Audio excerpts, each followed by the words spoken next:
আপনারা দেখুন, আমার স্ত্রী ক্যান্সারের পেশেন্ট কিনা, কাগজগুলো পরীক্ষা করুন। আমি কি মিথ্যা বলছি? আমার স্ত্রী ট্রিটমেন্ট করতে আমি 30 লক্ষ টাকা আমার বাপের জমি সব শেষ করে দিয়েছি। আজকে আমাকে চাঁদাবাজির সম্মুখীন হতে হচ্ছে। আমি বিএনপির রাজনীতির সাথে আমার বংশগতভাবে আমি জড়িত, তারপরেও কেন আমাকে চাঁদাবাজির সম্মুখীন হতে হচ্ছে? আমি এই জাতির কাছে বিচার চাই। আপনাদের কাছে আমি করজোড়ে অনুরোধ করছি, আপনারা আমাকে সহযোগিতা করুন। একটা ক্যান্সারের পেশেন্টের পাশে দাঁড়ান, একটা ক্যান্সারের পেশেন্টকে চিকিৎসা করার সুযোগ করে দিন।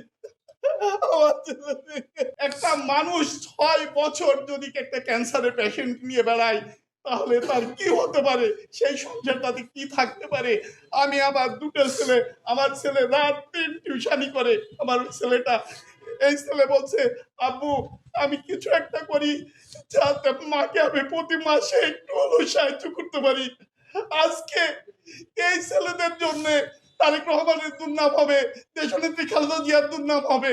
আমি আপনাদের মাধ্যমে বিএনপির কেন্দ্রীয় পর্যায়ের লিডার মিজানুর রহমান মিনু ভাইকে সশ্রদ্ধা সালাম জানাতে চাই, এদেরকে দল থেকে সরান, এই জঞ্জাল সরান, না হলে আপনাদের আওয়ামী লীগের থেকে ভয়াবহ অবস্থা হবে।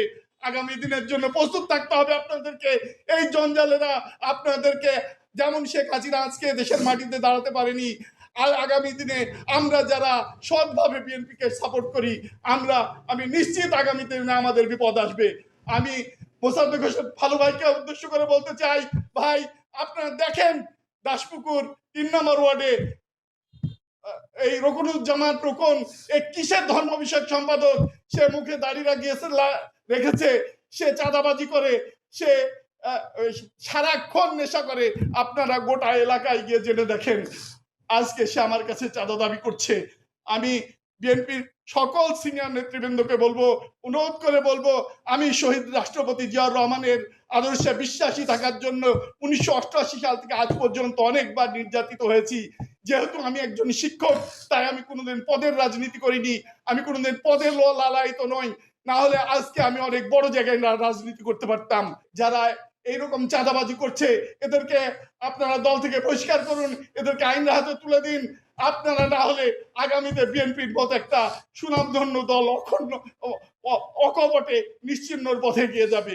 আমি এদেশের একজন সচেতন নাগরিক হিসাবে, আমি শিক্ষক হিসাবে আমি জানতে চাই, এদেশে বিএনপি করার পরও কেন আমি নির্যাতিত?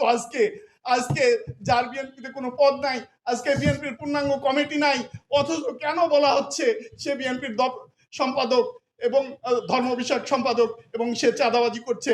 আমি আপনাদের মাধ্যমে একটু জানতে চাই।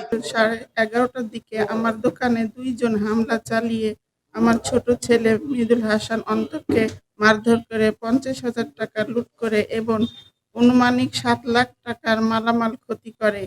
ঘটনায় আমি নিজে বাদী হয়ে রাজপাড়া থানায় অভিযোগ দায়ের করি।